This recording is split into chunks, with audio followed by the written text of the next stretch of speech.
Hi, Fab Poli here. Welcome back to BizJet TV. Today we're going to be talking about buying time and not buying luxury. So what do I mean by this? Well, I'd like to talk about what happened back in 2008, 2009, or previously, before that time, what was happening in the private jet market. We were seeing a lot of people which basically were going out there and they were buying jets, and they were operating the jet for a few years and then selling it and actually making a profit. Other people were going even further. They were going out and buying 4 jets from the manufacturer before they were actually being completed on the production line. And then as they were ready for delivery, they sold 3, made a $10 million profit for each one. That's 30 million profit and keeping the 4th one for themselves. And that 30 million was going towards paying for their jet. So there's a lot of this going on. And I would say the jets were probably being overpriced by 20-30% in certain situations. But people were buying jets for the wrong reasons. They were buying jets and it was all about a luxury game. It was all about, I need a bigger plane than John next door. I need gold-plated ashtrays in my plane. I need fancy paint. I need this, I need that because I need to look good. And it was all about luxury, luxury, luxury. And that's what was driving the private jet market up like that.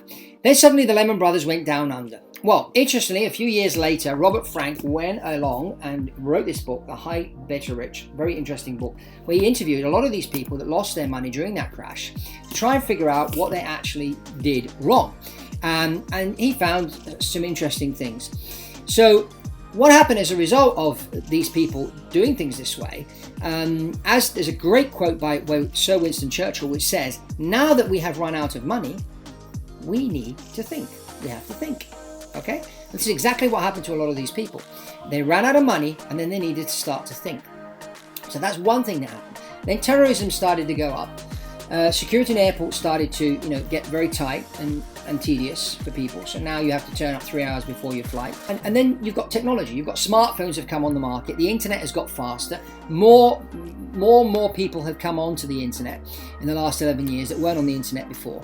So now it's a lot easier to connect. I mean, we've got instruments like Skype and Zoom and WeChat and WhatsApp, which allow you to communicate through your phone in video to people on the other side of the world, even people on top of a mountain and that.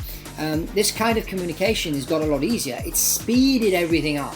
So all these factors are playing into the fact that, private jets become a necessity for certain people that are doing business in a certain way.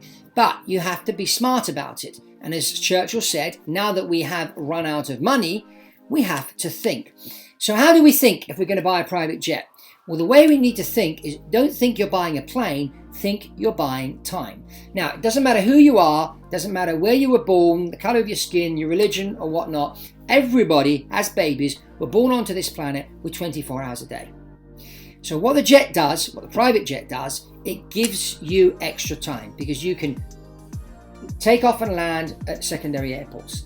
So if you've got a small airport near where you live, you can keep the airplane there instead of going to the main airport. You can drive your car up to the airplane, get on board and in the air in 10 minutes. You can send the plane out to pick people up. You can decide last minute to take 3 or 4 extra people with you. These are all things which give you a lot more speed, flexibility and energy and power. And this is really the name of the game. It's all about speed. It's all about time. And that's what the private jet does for you. So stop thinking luxury when you're buying a private jet. And I know a lot of the market does drive this luxury thing and the media play the luxury game when they talk about private jets. But it's not a luxury tool. And it mustn't be looked at as a luxury tool because otherwise you'll be doing the stupid things that people did, I mentioned in this book, where they went out, and they did silly things. They went and bought 5 Ferraris, one of each different color. They went and did silly things on airplanes and added things to it and paid premiums for airplanes and that. I mean, today what's happened is the inventory has come right down. The inventory level right now is at the lowest it's ever been.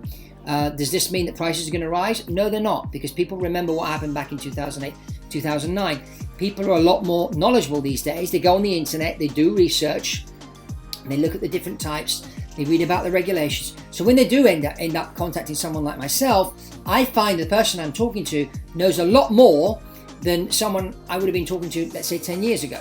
So the buyer's a lot more savvy. So you can't sort of try and price your jet too high. It needs to be a realistic number. And at the same time, if you are a buyer, you need to have a good team. You need to be talking to a good aviation advisor that's going to be working with a good aviation lawyer and a good aviation engineer for the pre-buy inspections, so they can go out there. The consultant will know the market, will know what's selling, what isn't selling, and what a good deal looks like, and they will have a good team, a legal team, and also an engineering team that will go out and assess the aeroplane. Because the airplane needs to have a certain type of history and pedigree, needs to be maintained in a certain way. And even when you buy the airplane, don't look at the airplane as the plane and that's it. This is a time machine, so it needs to be flown properly, it needs to be maintained properly. So there's three factors to it. There's the airplane, there's the pilot, there's the engineers that maintain the airplane. Those three factors are really, really important. And then when you do get on the airplane, let your captain be the captain. Don't try and make your captain do things for the sake of landing at an airport because you have a meeting. If the weather's bad, if there's something wrong, and the captain says we can't go there now, let him make the decision. He's a professional, and he will keep you safe. So many accidents have happened because the boss has pushed the pilots into doing something that ended up being unsafe, and the pilot let the boss push him because he's the boss. So just, bear that one in mind. You're buying time. The last thing you want is to end up in hospital or have 5 of your executives die, and then you've got to go out and hire 5 new people, and you've got, all the problem with the family's left behind by those that died. You don't want any of that hassle. So that's why you've got to think of the private jet as buying you time and not luxury and not anything else. So if you want to know more, you can ping me on an email below and schedule a call. Otherwise, I'll ask you to subscribe to this channel if you haven't done so already. Comment below, like this video, share this video, and remember, you're buying time, you're not buying a jet. And that's all from Fab Poli at BizJet TV, and I'll see you on the next one.